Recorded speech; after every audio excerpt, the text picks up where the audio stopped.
Hi YouTube, welcome back to my channel. I thought it's a long time since we've had a Fragrance Friday and I haven't got a new to me or new fragrance to talk about at the moment, but I have just in the last few weeks or so finished 2 bottles of perfume that you can see in front of you.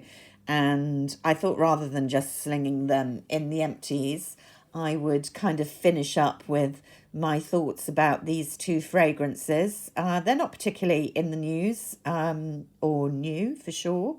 Lost Cherry by Tom Ford, which I did photograph on my Instagram, I think earlier this week or quite recently, just as I was finishing it, because I love that sleek red flask. This is the smallest size you can get.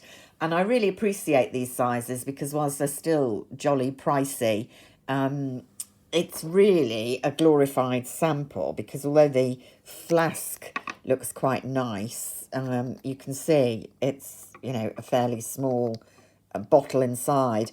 I'm sure these are refillable, but you definitely can't see any refills to buy on the website. And I'm not sure I've ever been into a Tom Ford shop to buy cosmetics or perfume. It's always been the counter at Selfridges or online for me. So, yeah, I'm in two minds because maybe I could refill it, and I could refill it from one of their other fragrance ranges. There's no magic in using that canister for Lost Cherry. And I have had some of their other fragrances in that kind of range that they do in this size. I'm not sure that I'm in the market for a repurchase of Lost Cherry at the moment, which is not to say I didn't enjoy it. I did. I bought a whole range. I think I bought the Soleil Neige. I bought the Summer Soleil one, which was in the gorgeous gold flask. I've forgotten the name of that. I had the Portofino one, which I do like, but it's fairly generic. I had the Bitter Peach, which I didn't really love, I have to say. And I had this Lost Cherry, I think, well before the Christmas before last. And I kind of associate this fragrance with Christmas, to be honest. The name, I don't know why Lost Cherry, but it's definitely a cherry fragrance, but made for grown-ups, really. You're not going to go around smelling like a cherry candy or lozenge, I don't think. I mean, I know some people who reviewed it say that about it. The other thing that it is very strong on to me is almond. And the top notes are said to be sour cherry, almond, and liquor. So it's a very foodie fragrance, and it's, to me, a very kind of seasonal fragrance. Other people might not agree. It's quite fresh. It's not, deeply cloying given how sweet it is, but you definitely get that kind of hint of almond and cherry. So it's not, to me, the most sophisticated of fragrances. It's a kind of comforting fragrance. There are florals in it as well, said to be rose, if I remember, and jasmine. You can definitely get a little bit of floral undertone. And then what you can get are the base notes, or some of them. I remember when I first researched this, there were a phenomenal number of base notes listed, but I can definitely get vanilla, tonka, benzoin, those kinds of, again, notes which go with gourmand fragrances, which this one definitely is, but not a super heavy gourmand fragrance. So, I mean, the bottom line is, if you like almond or cherry, you're going to like this. Even if you don't, you might think it's a nice kind of rendition of those, but it's not ultimately a very sophisticated fragrance, and I don't really think it's worth spending the sort of Tom Ford price points for. I certainly wouldn't buy a bigger bottle, but enjoyed it. This one is, well, I'm going to say classic. I believe actually it's a noughties concoction by the famous Chanel nose, Jacques Polge. The family dominate their fragrances, and Jacques, I always get them muddled up. I'm pretty sure Jacques is the father, Olivier is the son, who's doing more of them recently. So when they really expanded the Les Exclusives range in the kind of mid 2000s, I think, this was one that came out. It's called Belle Respiro, which is after one of Coco Chanel's many residences. I think her weekend cottage in the suburbs outside of Paris, and it's meant to evoke, gardens, but kind and fields. I think I believe this cottage was surrounded by fields or grass, and it's definitely a green floral fragrance. If you like Chanel 19, I think you will probably like this.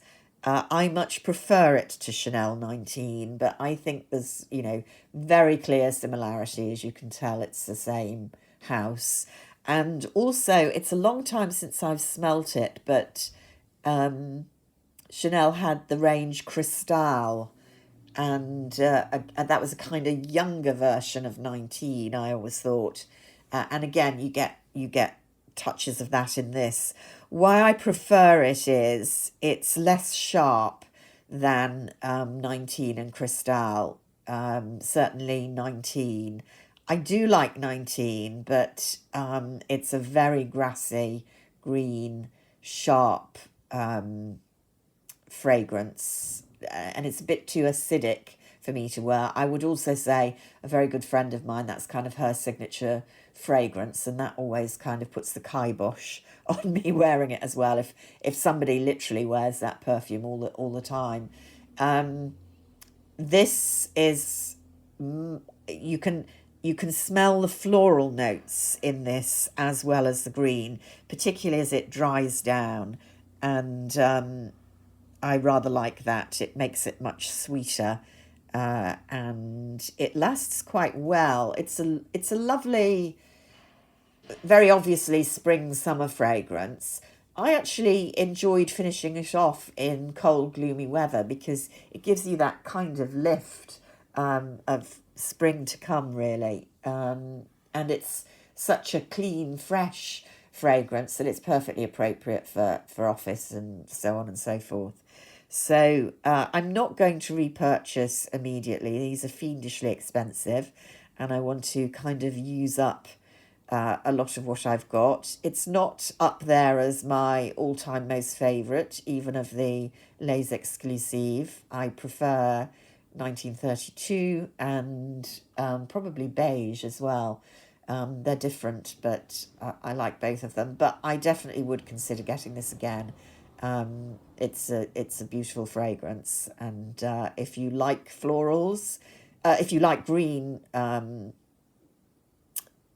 green fragrances and with a floral touch, this is one to have a sniff of when you're near a Les Exclusives counter or one of the boutiques. I should say I've been trying quite a few samples of Louis Vuitton recently, partly because I've made a couple of purchases and they send very nicely a number of samples with each purchase, which is good for them. I think they're really plugging their fragrance at the moment. They're not really known for their fragrances. And on the basis of what I've smelt, yeah, I like them. I would say there's a kind of 80s feel to them, to me at least. They're all quite strong, real knockout fragrances, which makes me think of the glory 80 days when you practically asphyxiated anyone in a restaurant, when you went in wearing the very strong perfumes that we had those days, the Giorgios, etc. Not that this smells anything like Giorgio. It's this one is called Sunsong, which I think probably is the favourite of the ones I've tried. It's meant to be unisex. I'm not sure about that. It's a citrus floral. Um, I think it's very neroli heavy. It's definitely the neroli orange blossom that tones down the citrus which is there. It's a real, the name is right, Sun Song. It definitely makes you think of summer. I like it. I'm not sure I like it to pay the sort of Louis Vuitton prices because I'm not sure on smelling it. You'd immediately think, oh, that's an expensive, alluring, mysterious fragrance with a complex, composition. It's just very in your face. This is a good time sunshine fragrance. So I do like it and I may give in, but not at the moment. So I'd be interested if anyone else has tried or even just sniffed the Louis Vuitton fragrances because they've got an immense range. I did go into the Leeds store in New Bond Street during the after I'm saying during the pandemic after lockdown first lifted, and I was astonished at the battery of fragrances they had because to my knowledge they haven't been producing certainly that many for very long. So if any of you have smelled them, like them, have them, be interested to know your thoughts. I hope you're having a wonderful Friday. The weekend is about to start. Whoop whoop. Let's hope it's nice weather. I've got to work on Saturday, but there we go. It'd be nice if it's bright and cheerful and spring is on the way. So I hope you're all doing well. Keep safe. Until next time. Bye for now.